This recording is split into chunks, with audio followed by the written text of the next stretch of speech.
Breaking news, a massive wave of Ukrainian drone strikes has turned the heart of Moscow into a blazing inferno. Multiple explosions ripped through Russia's capital early this morning, igniting government buildings, fuel depots, and military communication centers. Flames lit up the skyline as emergency sirens wailed, and citizens rushed to underground shelters. According to early reports, this may be the largest drone assault ever conducted on Russian soil since the start of the full-scale invasion in 2022. Moscow officials are calling it an unprecedented act of terrorism, while Kiev says it's a legitimate strike on military infrastructure responsible for the war in Ukraine. Hello everyone, welcome back to my channel. Please subscribe and like my videos. The attack began around 2:15 a.m. local time when the first wave of suicide drones entered Moscow's airspace from the west and southwest. Witnesses reported hearing a deep mechanical buzz moments before massive fireballs erupted across the city. Video clips on social media show explosions near the Moscow City Business District, the Ministry of Defense complex, and several oil storage facilities. Local residents described it as a scene straight out of a war movie. One Moscow resident said, "We thought this could never happen here, then the sky just exploded." The Russian air defense network tried desperately to intercept the incoming drones.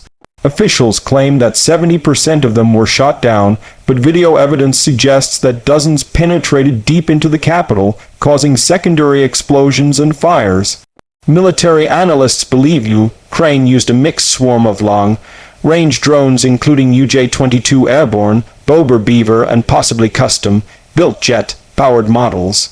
These drones can travel over 800 kilometers, carry up to 20 kilograms of explosives, and fly at low altitudes, making them extremely hard to detect. Experts say the tactical brilliance of the operation was in its timing and saturation. While Russian air defenses focused on the western approach, a second wave attacked from the north, targeting fuel lines and communication arrays. According to early satellite data, at least 7 major fires broke out simultaneously, overwhelming firefighting units across the city. By dawn, social media was flooded with videos showing massive plumes of smoke rising over iconic landmarks. Flames engulfed a building near Khimki, where an oil storage depot was struck, sending shockwaves across several districts. Another explosion rocked the Odintsovo area, reportedly targeting electronic warfare command centers used for jamming Ukrainian drones. Eyewitnesses described hearing rapid anti-aircraft gunfire, followed by a chain of detonations that shattered windows miles away. For the first time, Moscow's metro system was temporarily halted, and several flight paths at Vnukovo Airport were redirected due to the chaos in the skies. Within hours, the Kremlin declared a nationwide state of alert. President Vladimir Putin held an emergency meeting with his top generals, vowing a harsh and immediate retaliation. Russian state media tried to downplay the attack, claiming minimal damage, but leaked footage tells a very different story. Videos show fire brigades battling enormous blazes, and ambulances rushing through blocked streets as panic spread among civilians. The Moscow mayor, Sergei Sobyanin, confirmed multiple hits and urged residents to remain calm. He announced partial evacuation orders in affected zones and temporary power shutdowns in western Moscow. Just hours later, Ukrainian defense sources unofficially confirmed that Kiev had expanded the war to where it began. A senior Ukrainian officer, speaking anonymously, said, "We warned that war would no longer be one-sided. Moscow has burned Ukrainian cities for 2 years now. Moscow itself burns." Ukraine's intelligence service, the SBU, posted a cryptic message online. "When the fire reaches the source, the smoke of truth rises high." This appears to signal Ukraine's increasing confidence and its new long-range strike strategy, pushing the war directly into Russian territory. For ordinary Russians, this attack shattered the illusion of safety. Until now, Moscow was largely untouched by the war, but after this fiery night, fear and confusion gripped the capital. Long queues formed outside gas stations and ATM as rumors spread that another wave of drones might be coming. Shops closed early and citizens flooded bomb shelters for the first time since World War II. Social media was quickly censored, with Russian authorities removing videos, blocking hashtags like #MoscowOnFire, and issuing fines for spreading false information. Still, hundreds of eyewitness clips managed to reach Telegram and Twitter, showing dozens of burning sites across the city. Analysts say this attack marks a historic escalation. By striking the Russian capital itself, Ukraine is sending a strategic message: nowhere is safe until the aggression ends.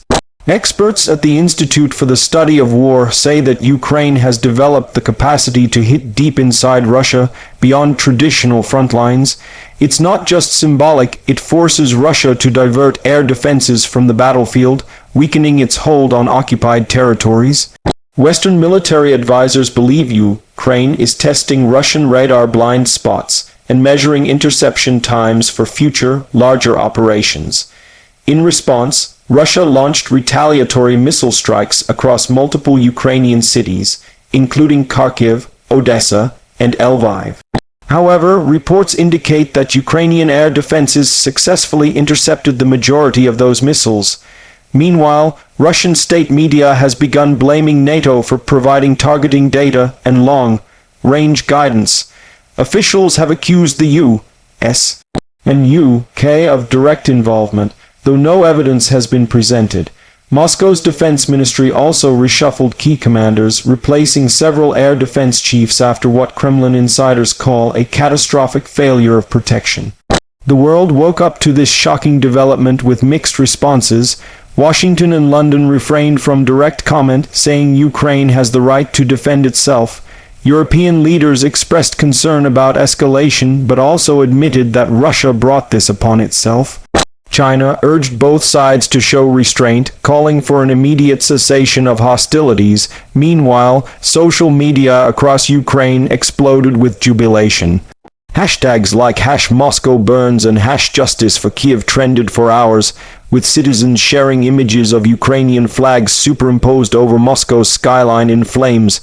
From a military standpoint, this drone assault serves three major purposes for Ukraine. First, psychological warfare. It shatters Russian morale by showing that even the capital isn't immune. Propaganda loses its power when citizens themselves witness the destruction. Second, operational disruption. By targeting communication hubs and fuel depots, Ukraine cripples the logistics feeding the front lines. Third, deterrence signaling. It sends a message that if Russia continues bombarding Ukrainian cities, it will face equal consequences at home. Experts predict that if these attacks continue, Russia will be forced to reposition air defense assets away from the front, giving Ukraine an advantage on the battlefield. Moscow's emergency services reported at least 24 injured, though independent sources claim the number is much higher. Several residential blocks were affected, and over 5,000 people have been temporarily relocated. Hospitals across the city have gone into emergency mode, treating victims for burns, smoke inhalation, and shrapnel wounds. Helicopters were seen hovering above key districts, dropping fire retardants as flames raged uncontrollably for hours. Despite the government's attempts to downplay the scale, satellite images clearly show large black burn scars across western Moscow, proving that the damage is real and widespread. Insiders believe Ukraine's intelligence agencies coordinated this operation over several months. The drones were likely launched from multiple hidden locations, possibly even from inside Russia, with the help of local resistance networks. Each drone appears to have been programmed with independent GPS routes, making it nearly impossible for Russian defenses to predict their paths. Experts suggest that Ukraine may have used U.S. or European commercial satellite data to identify vulnerable points. The precision and timing indicate a high level of coordination and technological sophistication far beyond the early drone attacks seen in 2023. Russia is expected to strike back fiercely, possibly with a wave of missile or bomber attacks against Ukrainian infrastructure. However, analysts warn that overreaction could isolate Moscow further on the global stage. Ukraine, on the other hand, may see this success as validation of its asymmetric warfare tactics.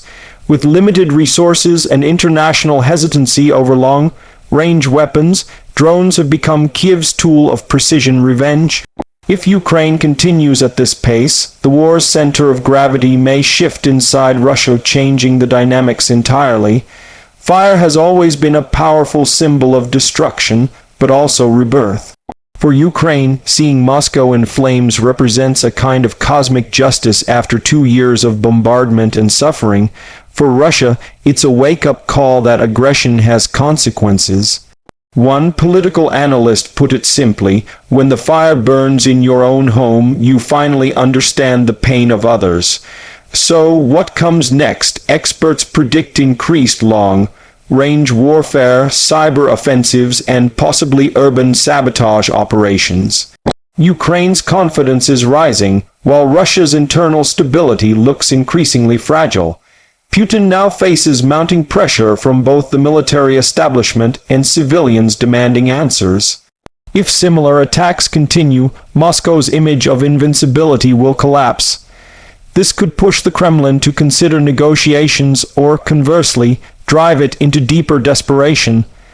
This drone assault will likely be remembered as a turning point in the modern history of warfare.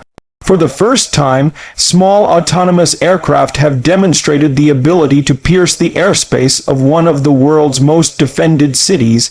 It redefines the concept of deterrence, proving that technology and strategy can overcome even massive military budgets. Ukraine's message to the world is clear: we will not just survive, we will strike back. This has been an extraordinary and shocking development, one that might reshape the entire war. Moscow is burning, both literally and politically. The balance of fear is shifting, and the world is watching. The fire in Moscow tonight isn't just about destruction, it's about transformation. Thank you for watching. If you found this report informative, please like this video, subscribe to the channel, and share it to spread awareness. Stay tuned, more breaking updates are coming soon.